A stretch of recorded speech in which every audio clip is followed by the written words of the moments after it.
All right, I'm going to watch it. Hi, I'm Mike Siegel. I'm an astrophysicist. I write for Ordinary Times, and this is The Throughput. So this week, I'm going to talk about Netflix's latest disaster flick, Don't Look Up, which is about a comet hitting the Earth. Now, if you have not seen it yet, I'm going to talk about very fine details of the plot and spoil the whole thing for you. So if you don't want to spoil it and you haven't watched it yet, pause me, watch the movie, come back, I'll wait. The plot of the movie goes like so. Dr. Randall Mindy and his student Kate Dibiaski discover a comet that is on course to collide with the Earth. They alert the authorities, and the President of the United States decides to launch a mission to deflect the comet so that it won't hit the Earth and prevent disaster. However, at the last moment, that mission is aborted because a businessman, Peter Ishewell, played by Mark Rylance, persuades them that the comet has trillions and trillions of dollars of precious minerals on it, and that the better plan is to fragment the comet, have it splash harmlessly into the ocean, and mine it to get rich. The plan goes awry, the comet hits the Earth, everyone is killed, except for the rich and powerful who escape on a sleeper ship to another star system, where they are promptly devoured by aliens. A Christmas movie. There are many movies about comets hitting the Earth. Some are good, some are bad, some are awful, some are in between. And this is a new one, so let's see what they got right and what they got wrong.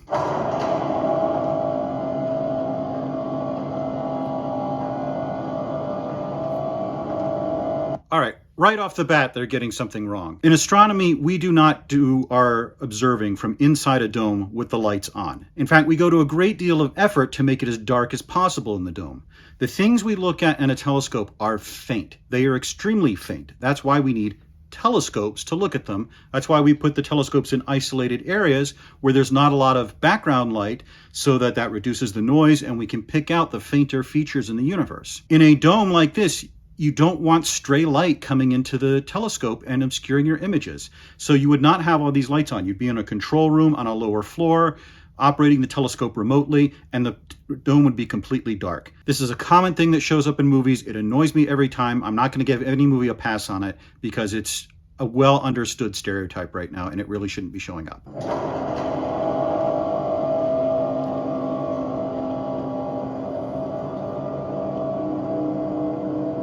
This is another little bit of bad astronomy. You would open the dome long before you started observing. First of all, we want clear images. The atmosphere tends to blur the images, and what blurs the images the most is warm air flowing out of the dome into the cold night. So you usually open the dome before sunset even to get that nice airflow going so that you have stable images. You would also open it earlier on because you take pictures of the twilight sky to calibrate the instrument. And so this is very inaccurate.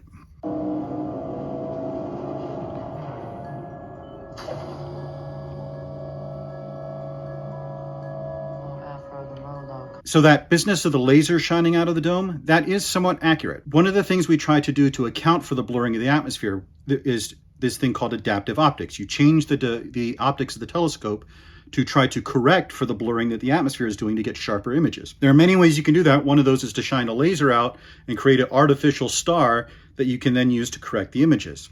Now, the laser would not be this bright. It would be very dim, so they're exaggerating it for Hollywood, but this is actually somewhat accurate.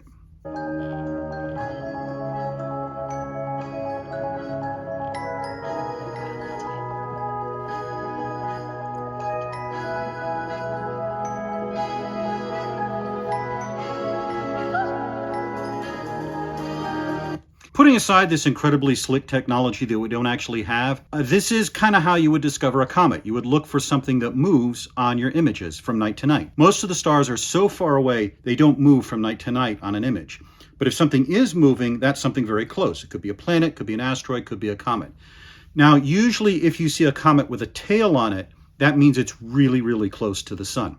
Comets don't get tails until they get close to the sun, and the sun starts to melt the volatiles on board, and they develop this coma and this trail of material. Most comets will get spotted as little fuzzballs long before they develop a tail. And they basically see this little fuzzball that moves from night to night. Now, I did once see something on a photographic plate that resembled this, but it actually turned out to be Comet Eastman-Kodak. That is a flaw in the plate itself that looked like a comet. Now, the usual procedure that you would follow after discovering a comet would be to get many observations and then report it immediately via circular or an astronomical telegram so that the rest of the community can confirm your discovery, and also so that nobody else finds it and claims discovery of it. I've been hoping I could find something that would be named after me. And you've never found anything? Once, but by the time I got to a phone, my discovery had already been reported by Principal Kohoutek.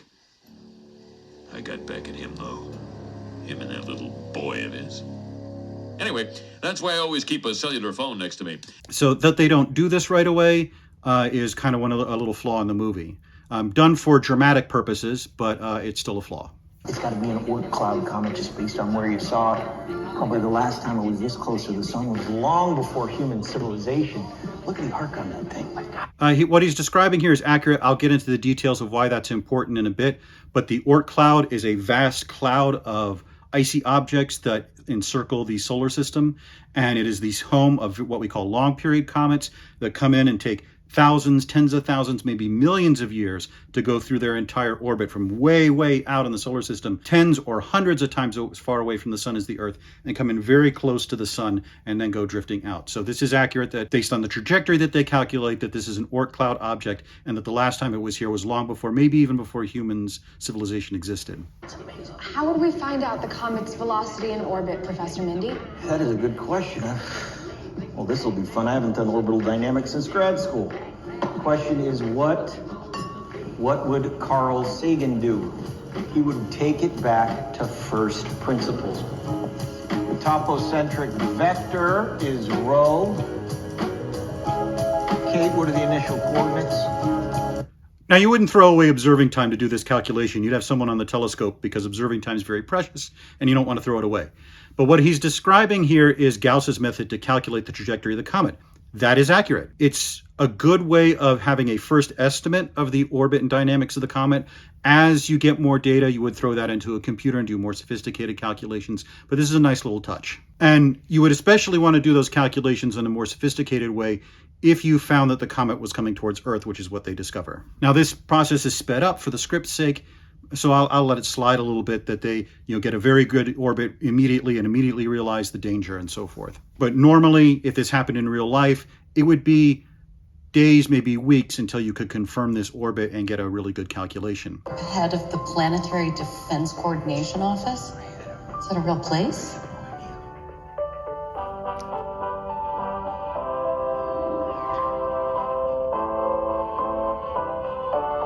The movie is right. The Planetary Defense Coordination Office is in fact a real thing, and this is what they do. They identify potentially hazardous objects and coordinate both observations and, if it ever comes to that, response. Now, this is a comet, and Mindy calls it an Oort cloud object, as saying meaning, as I said, it comes from very far out. Most asteroids are close in, and we've cataloged the vast majority of dangerous asteroids. And NASA just had a thing the other day where they said they've calculated that there is no danger of a planet-killer asteroid for at least the next 100 years. Comets and Oort cloud objects, though, those are the objects that keep us up at night. Because they are so far out, because we have seen so little of the Oort cloud, it's mostly a theoretical thing at this point. And because they are on these highly elliptical orbits that come in very fast and then go far out, one could come on us very fast and we would have little warning before it hit. In 1996, Comet Hyakutake was spotted 2 months before its closest approach to Earth. It missed us by about 10 million miles, so it wasn't a danger. But it's a reminder that Oort cloud objects had come on us very suddenly. In this case, the sun was between us and the direction Hyakutake was coming from. So by the time it came out from behind the sun, it was very close indeed. And so this object that they're talking about probably would have been behind the sun and just have emerged from it so that we can spot it. This is a very accurate thing about the movie to identify Oort cloud objects as the things that are really scary, because asteroids, we might have a lot more warning. Oort cloud objects we might not. Now, one thing I should discuss before we go any further is why asteroid and cometary collisions are so dangerous. The reason is because of the energy of the impact. I'm going to unchain a little math on you here. The energy of the impact is proportional to the mass of the asteroid. So if it's 10 times as big, that's 10 times as much energy. But it's also proportional to the square of the velocity. So 10 times the speed is 100 times the energy. And the speed is the big thing. Objects in space move very fast. And if an object hit us, it would be moving at a speed of tens of kilometers per second. A 10-kilometer wide asteroid hitting the Earth at 20 kilometers a second would have an energy of 10 million nuclear bombs. There are very few asteroids and comets that are of this size, but there are some. And if they hit, it would be a disaster of biblical proportions.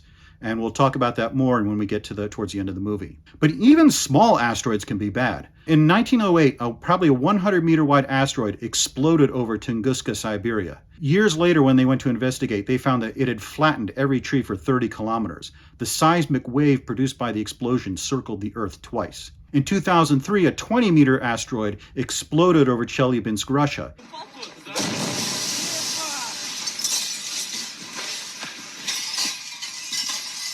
And damaged thousands of buildings. It exploded with the energy of an atomic bomb.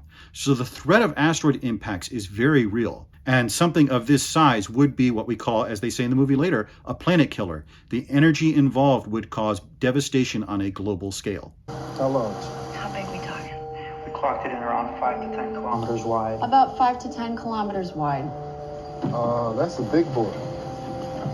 And was this professor the one who first made the observation? Hi, yes, Dr. Mindy. And no, PhD candidate Kate DiBiase found it. I did the orbital calculations. All right, this is a nice touch. Notice throughout the early parts of the movie, Mindy keeps crediting his student with the discovery. They assume he's discovered it, and he keeps crediting DiBiase. I do unfortunately know of people who would claim credit for something that their graduate student discovered. Even though this is the thing that's going to destroy the Earth, it's nice to see him pushing forward his graduate student, making sure she gets credit for her discovery. And I'd say, just as an astronomer, as a scientist, as an academic, it's something that jumps out at me. Madam President, this comet is what we call a planet killer. That is correct.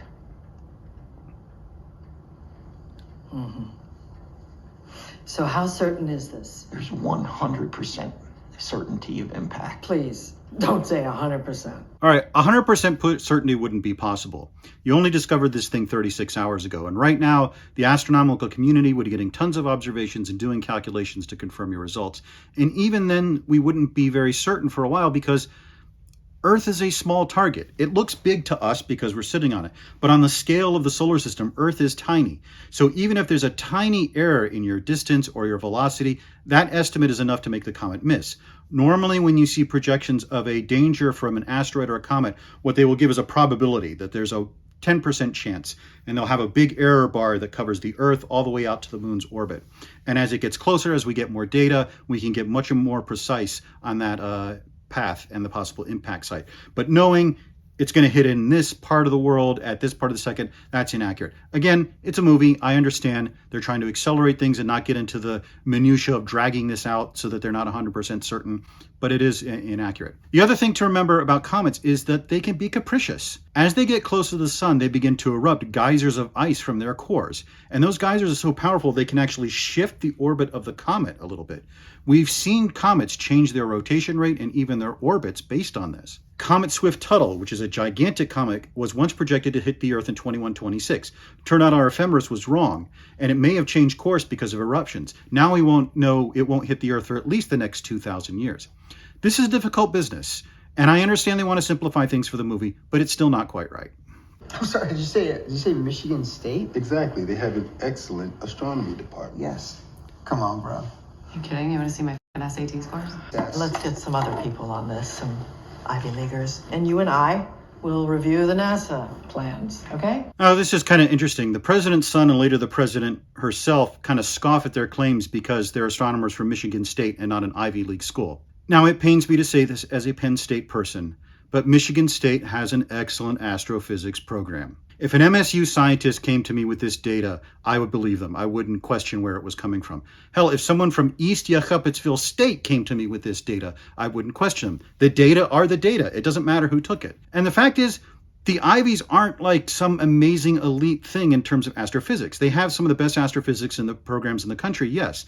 But the difference between them and, say, Michigan State is not really that dramatic. And some of the best astrophysics programs in the country are places like Arizona, Wisconsin, UT Austin, and Caltech. This is kind of silly. But her attitude strikes me as very Washington. Ivy-educated folks in politics and media do tend to think that the Ivies are the end-all and be-all. I have personally seen a scientific result get kind of a meh response until it was confirmed by Harvard, and then suddenly people were interested. So while the president and her son's attitude is stupid to say, oh, you're from Michigan State, we have to have an Ivy Leaguer, It crosses me as very realistic stupidity. Now, the plan that Oglethorpe outlines to deal with the comet is a good one, and probably very close to what we would do in real life. Earth is a very tiny target in space, and hitting it with an asteroid is like hitting a hole in one if you're on the moon. Now imagine you have Tiger Woods in his prime, having lined up that golf ball just right so he's going to hit that hole in one from the moon. And at the last second, you turn on your cell phone or something like that, distract him just a little bit, and his aim just is upset just a tiny amount. He's going to miss that target by a lot. You don't have to deflect an asteroid or comet dramatically in order to have it miss the Earth. Even a small change can cause it to miss by a large amount. We talked about why it's hard to know that they're going to hit, because even a small error in your position or velocity can mean the difference between hitting the Earth and missing the Earth. If you just change the orbit a little bit, it will miss by a lot. And the earlier you get to the asteroid, the smaller the change in its trajectory. Now this one is close, so you need a big change. That's why they're going to use a nuclear bomb. But you wouldn't have to use a nuclear device on this. You could use drones that attach to it and apply a thrust. You could even maybe put a solar sail on it that will use the solar wind to push it out of the direction. There's a lot of different options that you have as long as you get to it early. But the key here is that you don't want to just blow the asteroid up. You want to deflect it. And we'll talk about why you don't want to blow it up in a little bit. Hey, gang, obviously everything we talked about in here is super classified, right? Yeah. Thanks for dressing up. So this is a standard trope of these films. Oh, we have to keep the comet a secret. You can't do that. First of all, any responsible scientist would have sent out the information that night for confirmation. Second, it's the sky. Amateurs spot comets, professionals spot comets. They can calculate the orbits for themselves. Something this bright and this close would be impossible to keep a secret unless you confiscated every telescope on the globe. The great thing about astronomy is that it's democratic. The sky belongs to everyone. You can't take the sky from me. And so anyone would be able to see this. So this idea of keeping the comet secret is just nonsense. Incredible. Yeah, so this has to be really exciting. So tell us what you found this time. I was monitoring exploding stars to help measure the expansion of the universe. And For your PhD, right? This is actually a thing. You actually do use exploding stars that we call supernovae to measure the expansion of the universe. It's usually done with Hubble or similar instruments, but this is an actual research project that you would do. AILF, which means astronomer I like to fuck. Really, movie? Really? Actually, this breakdown of the social media response to their appearance on that news program does touch on something kind of realistic. You'll notice that when Dibiasky has her meltdown on that show, everyone mocks her and she becomes a source of ridicule. Later on in the movie, Mindy has a similar meltdown and he becomes a hero. We've seen that kind of subtle sexism show up in the way people respond to this sort of thing. There was a very infamous study where students took a class that was completely online. They never met the instructor.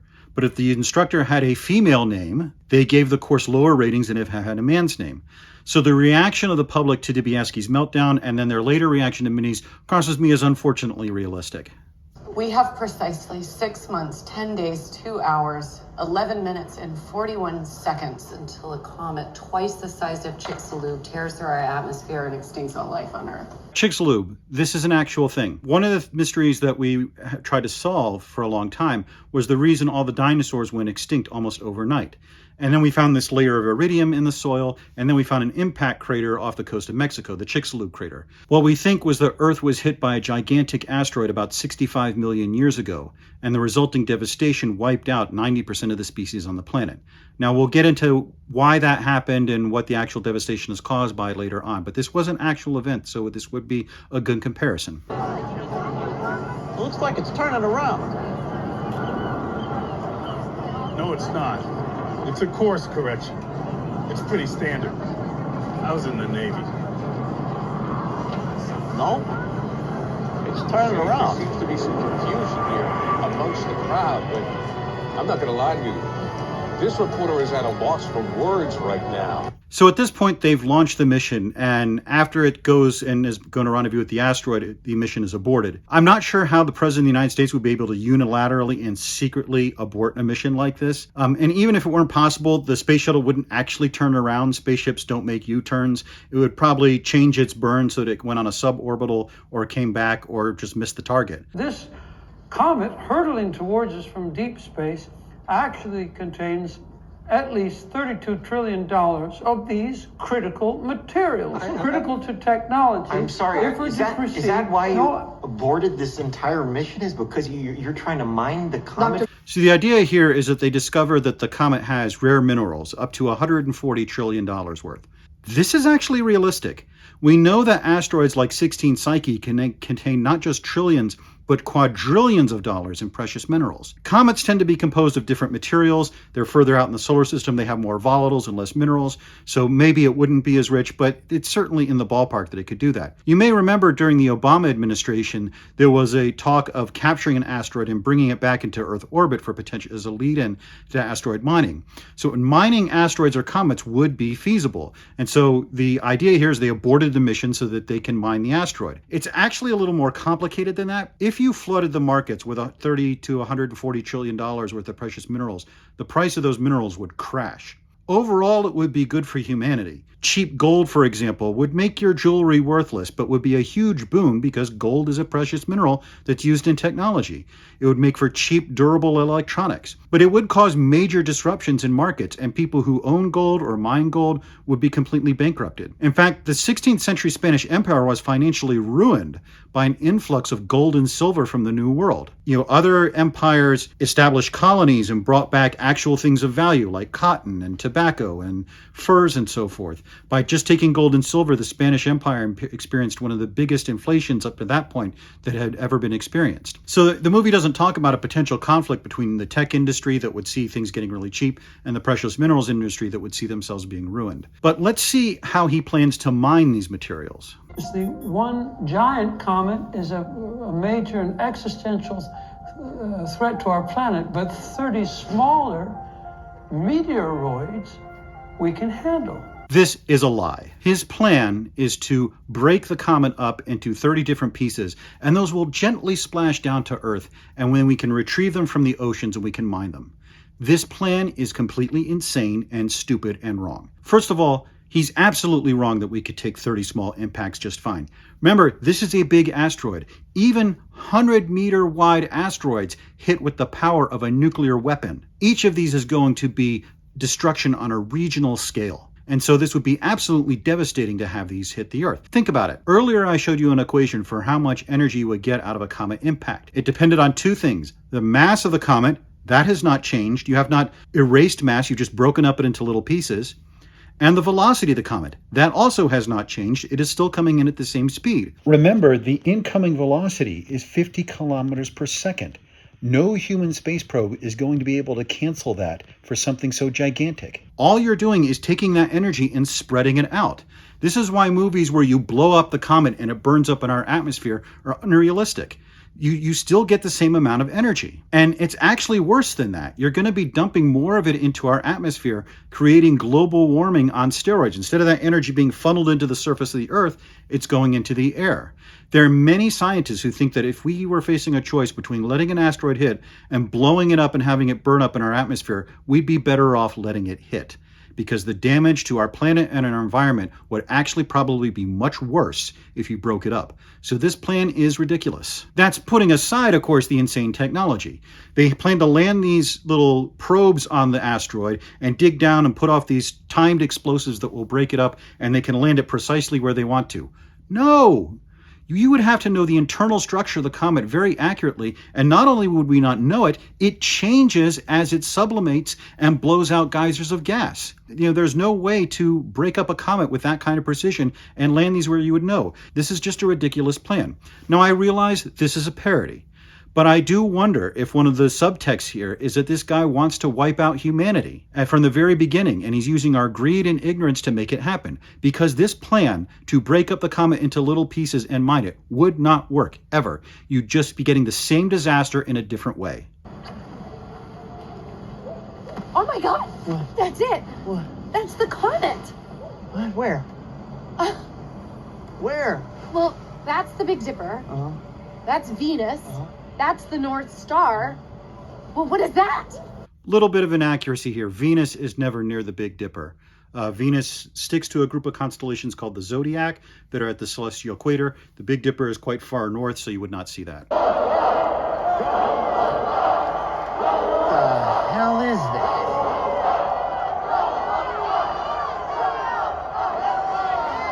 This appearance of the comet is in fact what comets look like when they're up close and personal. This actually looks like an image they got of another comet. You can notice that there's two tails. There is the ion tail that always points away from the sun. I'm not sure if the geometry of that is right here. And then you have that dust tail that's always pointed along the orbit. So you do get this two tails. Nice realistic appearance of the comet. Now there are hints that they know this is going to be a regional disaster. There's little lines dropped about tens of billions of dollars being given to the government of Chile and illegal Chilean immigrants fleeing the country because of the pending disaster. But there's no way on Earth you could actually get safe from 30 impacts like this. Hello, there's the ship.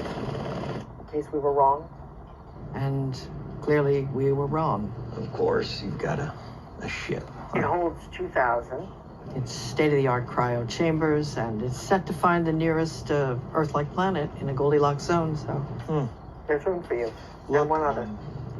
So we're clearly getting deep into parody now with this sleeper ship that was secretly constructed over several months using whatever technology. But this strategy is actually kind of dumb. Why would you send this sleeper ship to another star system that you don't know about? The Earth has been hit by asteroids before, and it is recovered. A much better plan would be to go into orbit around the Earth or through the solar system and then eventually return to Earth when life has returned. This is a disaster that the biosphere of Earth could recover from eventually. I would also note that if you're going to respawn humanity, having 2,000 old rich white people on your sleeper ship is not an optimal strategy. You need young people if you're going to propagate the species. Just a thought. Divine will, with courage, and open hearts of acceptance. Amen. Once the asteroid is this close, you're talking minutes, maybe seconds before it hits. Remember, this is moving at 50 kilometers a second. It's going to go through our atmosphere in just a heartbeat. You will not see this thing slowly moving through the atmosphere and burning up. What you will see is a blinding flash of light as it flashes through the atmosphere, as it heats the atmosphere to super hot temperatures before it eventually hits. You may have ever been in a dark place and seen little streaks in the sky. Those are asteroids the size of grains of sand hitting the atmosphere. And what happens is they compact the atmosphere in front of them, it gets super hot and heats up the asteroid. This is why a lot of asteroids explode in the atmosphere instead of hitting the ground, because they get super hot and that causes them to rupture. And so you wouldn't see this sort of gentle thing moving across the sky. It'd be a blinding flash of light and then an explosion.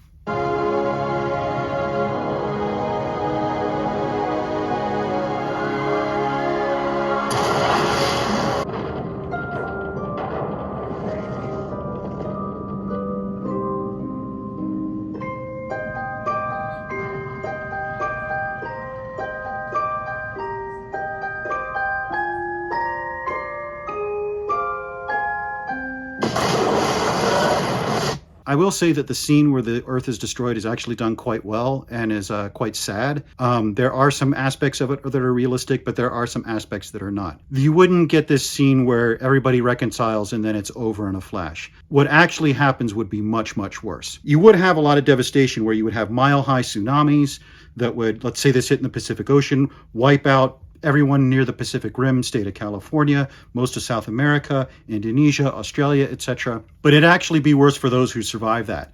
The impact would launch molten rock high into the atmosphere that would then, over the next hours or days, rain down over the planet, igniting massive firestorms, creating a choking, deadly smoke and using up all the oxygen. So a lot of people would choke to death on that smoke or die of asphyxiation.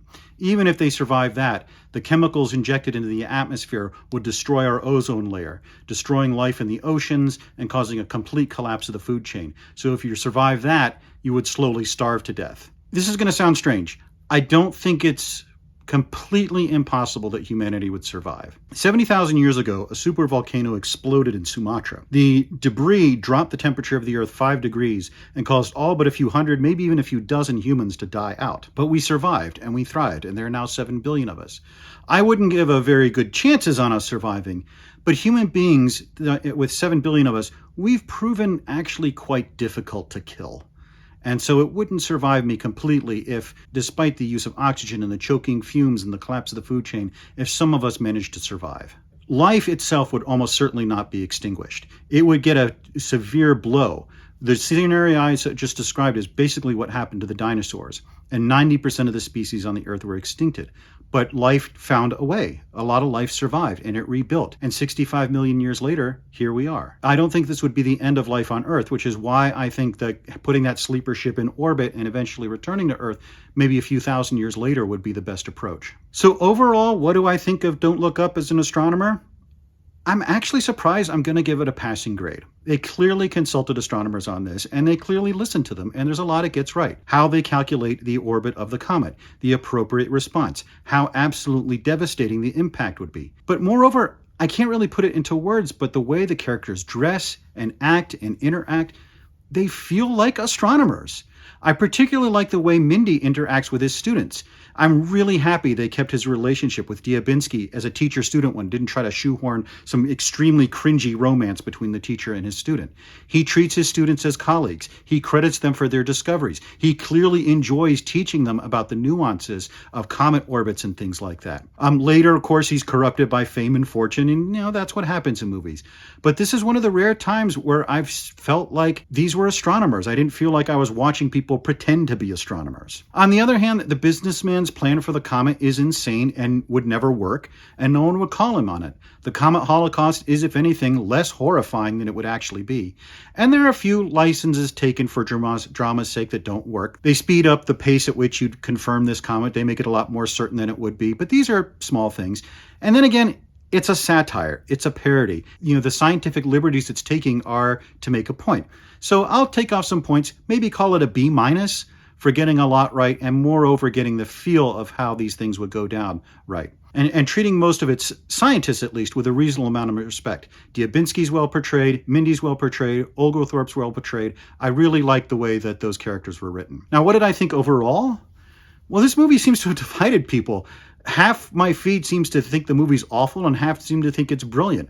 I'm, as usual, in between. I think it's okay. It's not, something I'm going to watch again, but it didn't make me bang my head on the desk. So obviously there's this idea that it's a metaphor for global warming. I found that a bit ham-fisted, and I think it missed some opportunities for satire. One of the big debates in climate is people opposing nuclear power and wanting to shut nuclear power plants down when nuclear provides, and for the near future will continue to provide, the bulk of our non-carbon energy. And how you're sending a nuclear weapon to destroy this comet and don't have a bunch of environmentalists saying, no, you can't use nukes, you have to use a solar sail. I don't know how you pass up that opportunity. As a metaphor for the pandemic, maybe it works a little bit better, but even then, I think that there's nuances to that debate that weren't really suitable for the movie.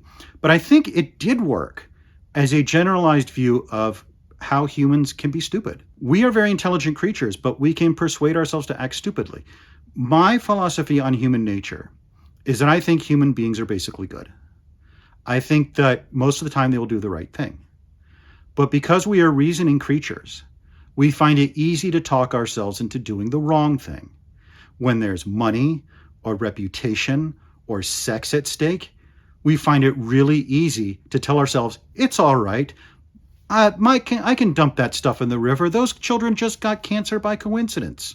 Lead's not going to damage people's brains. That's just a bunch of crazy people with their theories. I can cheat on my wife. How often am I going to get a chance to sleep with a TV star? It's very realistic to me that greed and avarice and stupidity would override our common sense like this. As a parody of how humans go about things wrong generally, then I think it does work to some extent. Now, I have a few more thoughts on the Ordinary Times blog. You click the link there.